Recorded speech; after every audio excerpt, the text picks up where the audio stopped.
Smart Mathematics 3. Assalamualaikum class. Open your textbook, exercise 2-9, page number 57. Solve the following word problems.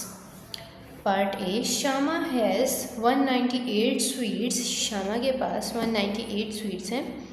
She shares these sweets with 5 friends. उसने वही sweets जो 198 थी अपनी 5 friends के साथ share कर ली. How many sweets will she and each of her 5 friends get? अब उसको खुद को, शामा को खुद को और उसकी 5 फ्रेंड्स को कितनी स्वीट्स इक्वली डिस्ट्रीब्यूट हो जाएंगी. हमने कल पढ़ा था कि जब हमने शेयर करना होता है तो हम क्या करेंगे, प्लस माइनस डिवाइड या मल्टीप्लाई. डिवाइड करेंगे. हम आंसर लिखते हैं और सबसे पहले स्टेटमेंट तैयार करते हैं. टोटल नंबर ऑफ़ स्वीट्स, हमारे पास स्वीट्स कितनी थी, क्वेश्चन में गिवन है 198. टोटल नंबर ऑफ़ फ्रेंड्स कितने थे, 5 फ्रेंड्स तो शामा के थे और एक शामा खुद थी, तो टोटल कितने हो गए 6. ईच फ्रेंड गेट, अब उनमें से हर फ्रेंड को कितने मिले, हमने कैलकुलेशन नहीं की तो क्वेश्चन सॉल्व करते हैं. ओके. 198 divided by 6. सबसे पहले हम फर्स्ट डिजिट में देखते हैं, हमारा आंसर आएगा 6 के टेबल में 1 आता है, 6 1 जा 6 नहीं आया, डायरेक्ट 6 आ गया. अब हम 2 डिजिट्स में अपना आंसर फाइंड आउट करेंगे. 6 के टेबल में 19 आता है, 6 1 जा 6, 6 2 जा 12, 6 3 जा 18 आ गया, लेकिन 19 नहीं आया. 6 4 ज़रा अगर करें तो 6 4 जा 24. इट्स मीन हमने 6 3 जा 18 लेके आना है. फिर नेक्स्ट स्टेप क्या होता है हमारे पास, हमने इसको माइनस करना है. 9 minus 8 1, 1 minus 1 0. नेक्स्ट स्टेप जो हमारे पास नेक्स्ट नंबर होगा उसको हम नीचे ले आएंगे. 18, 6 के टेबल में 18 आता है, यस आता है, अभी हमने ट्राई किया था. 6 3 ज़ार 18, 18 minus 18 0. तो each friend get 33 sweets. The total number of pupils enrolled in a school is 297. एक स्कूल है, वहाँ पे टोटल 297 स्टूडेंट्स इनरोल्ड हुए या एडमिशन उन्होंने लिया. They are to be divided equally into 9 classes. अब 297 स्टूडेंट्स हैं, सब एक ही क्लास में तो बैठ नहीं सकते, तो उन्हें 9 क्लासेस में इक्वली बिठाना है, इक्वली डिस्ट्रीब्यूट करना है. How many people are there in each class. अब हर क्लास में कितने स्टूडेंट्स होंगे ये हमने पता लगाना है. सबसे पहले हम इसकी स्टेटमेंट तैयार करते हैं. टोटल नंबर ऑफ़ पीपल कितने थे हमारे पास 297.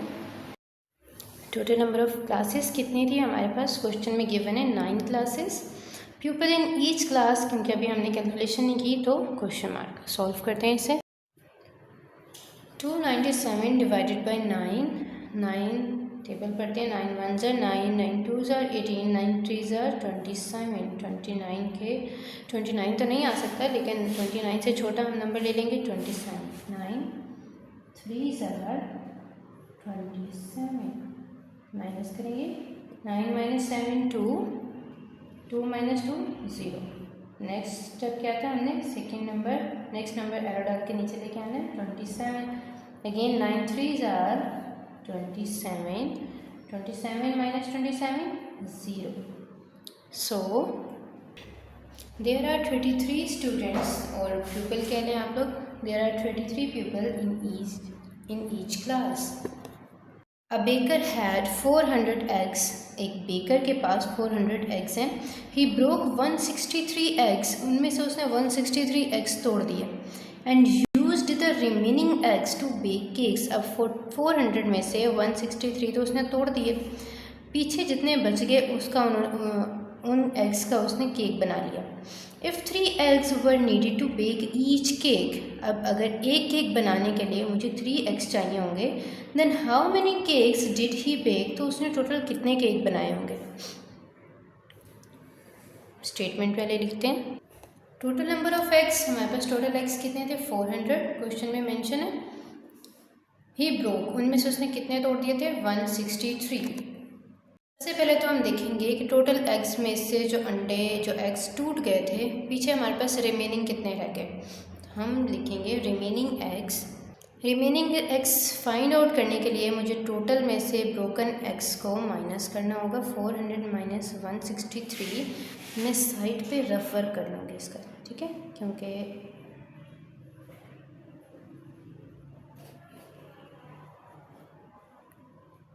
आंसर मेरे पास आ गया 237। यानी अब मेरे पास टोटल कितने एक्स हैं उस बेकर के पास? 237। अब क्वेश्चन में क्या था कि जितने रिमेनिंग एग्स रह गए थे उस बेकर ने उन सब का केक बना लिया, ठीक है, यानी 237 एग्स के उसने केक बना लिया। हमारे पास आगे क्वेश्चन में मेंशन था, यहाँ तक तो हमने सॉल्व कर लिया। दोबारा एक दफ़ा सुन लें। A baker had 400 eggs total थे। ही ब्रोक 163 एग्स, उसमें से 163 एग्स उसने तोड़ लिए। And used the remaining eggs to bake cake, और जितने एग्स बच गए थे यानी 237 के उसने केक बना लिया। अब यहाँ तक तो क्वेश्चन का एक पार्ट था वो हमने कर लिया। If 3 eggs were needed to bake each cake, अब जितने ज़्यादा उसने केक बनाए थे उनमें से एक केक के लिए मुझे 3 एग्स चाहिए होंगे। अगर तो 3 केक जितने केक्स उसने बना लिए थे उनमें हर एक केक में 3 एग्स डले हैं, then how many cakes did he bake, तो उसने टोटल कितने केक बेक किए होंगे। ओके, अब मुझे क्या करना है, हमने क्वेश्चन का पार्ट बी हमने पढ़ लिया था। अब अगर if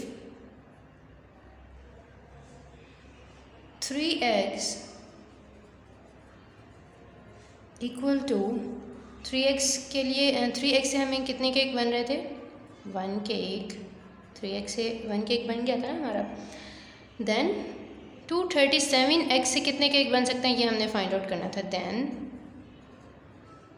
237 eggs equal to dash question mark, हमें नहीं पता कितने केक बन सकते हैं, हम इसके लिए डिवाइड करेंगे।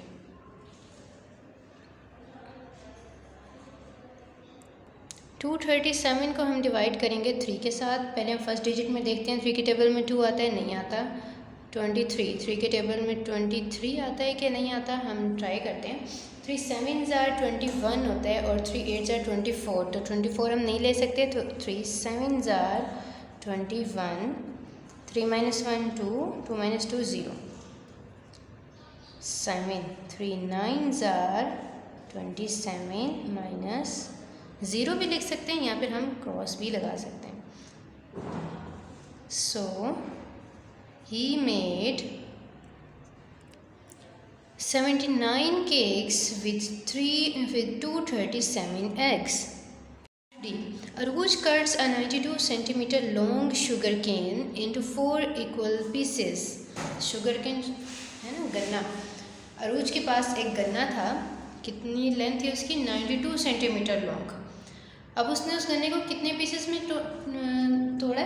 4 इक्वल पीसेस में कट कर दिया, 4 बराबर पीसेस में। What is the length of each of the equal piece of sugar cane? अब ये एक बड़ा सा शुगर केन था जो अरूज के पास था, उसने उसको 4 इक्वल पार्ट्स में कट कर दिया। अब इस सारे की लेंथ तो मेरे पास थी 92 सेंटीमीटर। अब जो ये एक part, second, third and fourth, अब इनमें से जो एक पार्ट है, इतना एक पीस उसने कट किया है, मैंने इसकी लेंथ फाइंड आउट करनी है। सबसे पहले मैं सॉल्यूशन लिखती हूँ। Total length of sugar cane कितनी थी हमारे पास? 92 सेंटीमीटर। शी कट्स इन, कितने पीसेस में उसने कट किया था? 4 पीसेस में, 4 pieces. Length of each piece की लेंथ कितनी है अभी हमें नहीं पता, सॉल्व करते हैं। 92 डिवाइडेड बाय 4। फर्स्ट नंबर में हम अपना आंसर ढूंढते हैं। 4 के टेबल में 9 आता है, 9 तो नहीं आता, लेकिन 9 से छोटा नंबर 8 ज़रूर आ जाएगा। 4 2s are 8, 9 minus 8 कितना होगा? 1। नेक्स्ट स्टेप में 2 को नीचे लाना था, 12। 4 1s are 4, 4 2s are 8, 4 3s are 12।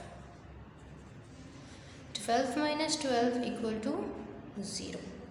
So length of each piece is 23 centimeter. Thank you.